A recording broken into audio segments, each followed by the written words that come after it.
So on the Impreza, we have a bunch of switches on the left-hand side of the dash. This particular one is for the cruise control, and this came out of a 2002 Impreza. And so these just stick out of the dash, and this is how you turn the cruise control on and off. Others are for fog lights, and on the older style, like the GC chassis, I don't know if this is aftermarket or factory, but this is like the one for the alarm on the older GC style. And on my 2006 base Impreza, there's actually nothing in place, so they kind of just look like this. And here's another example of one of those. And so what I want to do is I want to modify this and add a toggle switch with the red light on it, just right in place of that. So what I'm going to do is I'm going to modify this and cut it out such that this part fits inside of it, and then we can just plug it in the dash and it'll look like it was meant to be there. And I'll probably use this switch to turn on and off a component of the stereo once I get that far, but I just thought it would be a fun thing to do right now. So I'm going to get started modifying it. Be very careful if you're using a razor knife. Sometimes also a heat gun is really good to work with plastic like this. If you just warm it up, the plastic becomes much easier to cut. And again, be very careful when working with the heat gun and with razor knives. So yeah, let's get started. First I'm just going to heat it up with the heat gun.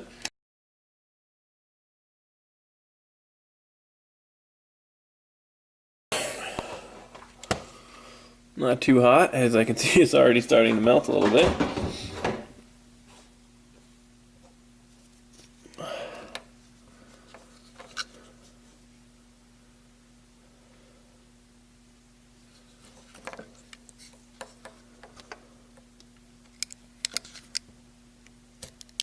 And then you can see it's just like cutting through butter. Normally this old plastic can be pretty brittle.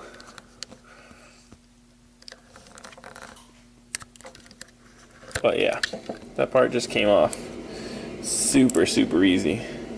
And again, I did heat it a little too much. It started to deform a little bit right there. You don't want to heat it quite as much as I did.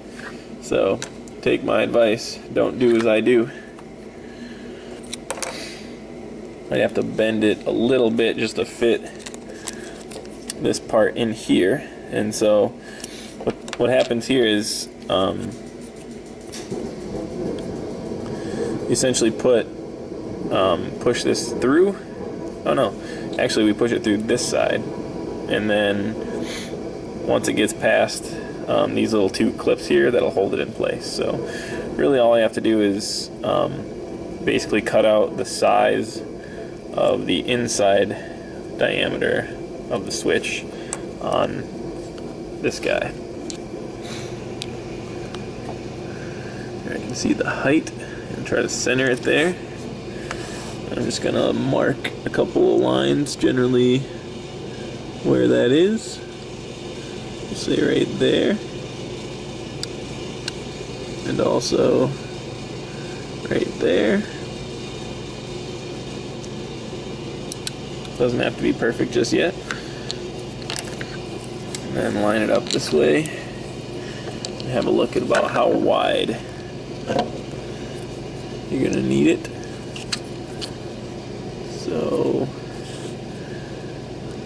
again, lining it up, just mark one on this side, and mark the other one on this side.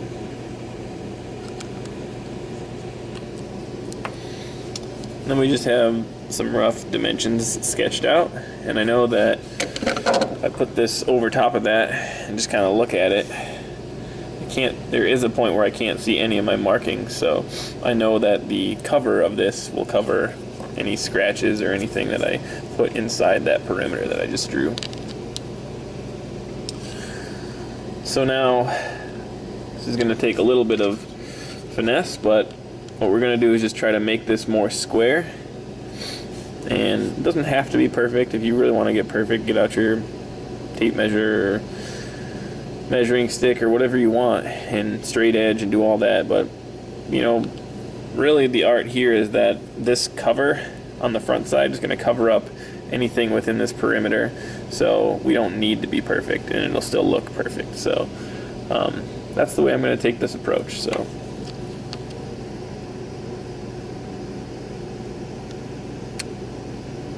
I'm anticipating that once we get this all together, or once I get this all cut out, there will be a little bit more of kind of form fitting that needs to be done.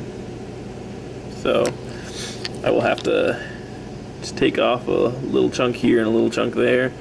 Not a big deal, as long as it fits. That's all we really care about. And then just to make your life easier once more, just hit the top with your heat gun again. That should be good. It's not melting yet. That's how you know it's done. If it starts melting, you screwed up.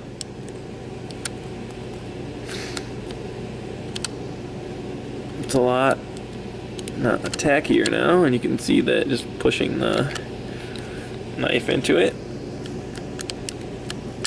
goes right through.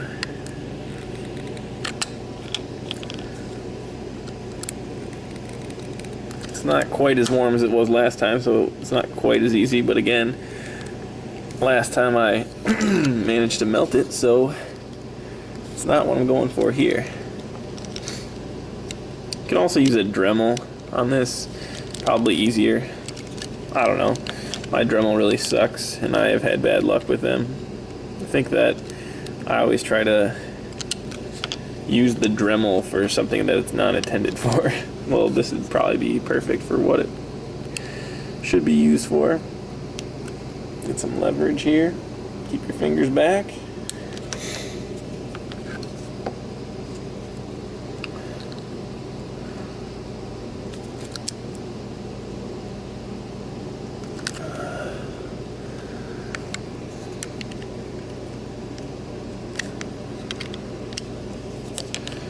Again, this is very dangerous.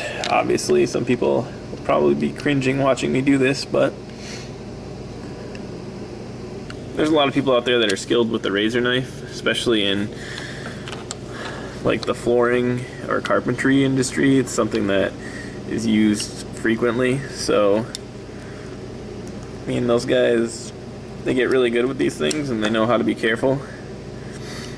It's kind of a little bit of the background that I had as I learned in that industry, but I'm not saying that I'm an expert anymore. At one time I was fairly decent, but now I'm pretty much just a hack. So we've got basically it traced out there, and it's almost cut all the way through on most of the sides, so let's just keep working at it here and we'll get it to come out.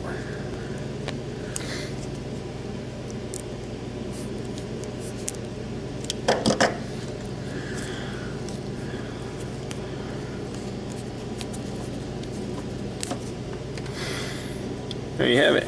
A messy looking hole, about the same shape as this guy. So don't imagine it's going to fit right away. I'll have to finagle it in there. So let's see what we got. Yeah, not quite. I think I'll have to take a little bit of this crap off this side, and the same thing over here.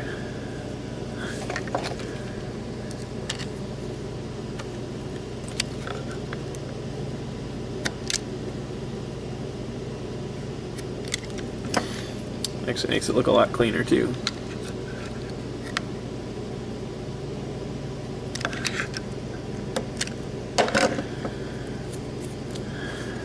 Clean up the corners that I kind of look messy here. So another good theory when you're working with a razor knife with this kind of material is, and I guess it's kind of any material in craftsmanship and carpentry, is it's a lot easier to take more off than it is to put more on. So just take small chunks off at a time. It seems to work out better in the long run. Alright.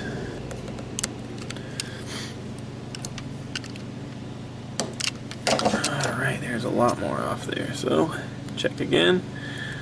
Looks like it'll actually fit now.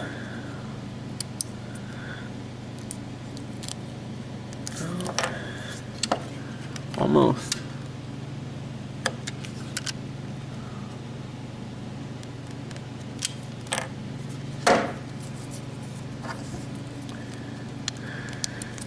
There we go. I've got the bottom part in there, and I'm just going to push it all the rest of the way through.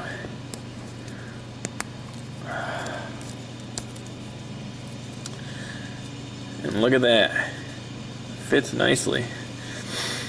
And for as much hacking at it that I did, you can see all this crap that I cut off of it here.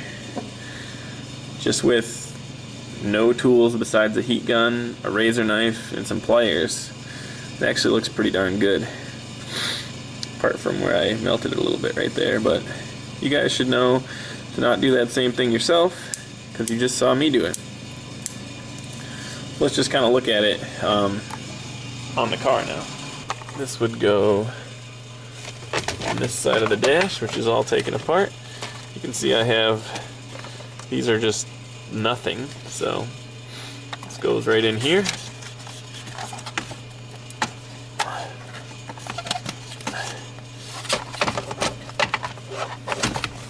Just gonna put this a little bit back in place for a moment so you can see. And now you have a nice fancy gauge, not gauge, switch for whatever you want to control. And I'll probably do that with these other ones too here. But for now, I think you get the picture, and it's pretty easy just to run whatever wires you want behind there. If you need power, you could run a fuse. I'll probably run something over to the stereo, and potentially even to my air-fuel ratio, my I think I have an oil pressure gauge that I could power on and off. You know, maybe sometimes on a long trip or at night you don't want to see them. Easy way to switch the power right here. So, hope you enjoyed that. Just a quick little, you know, guide on how to make your own custom switch that looks professional and, you know, wasn't very hard to install. So, take it easy on cars.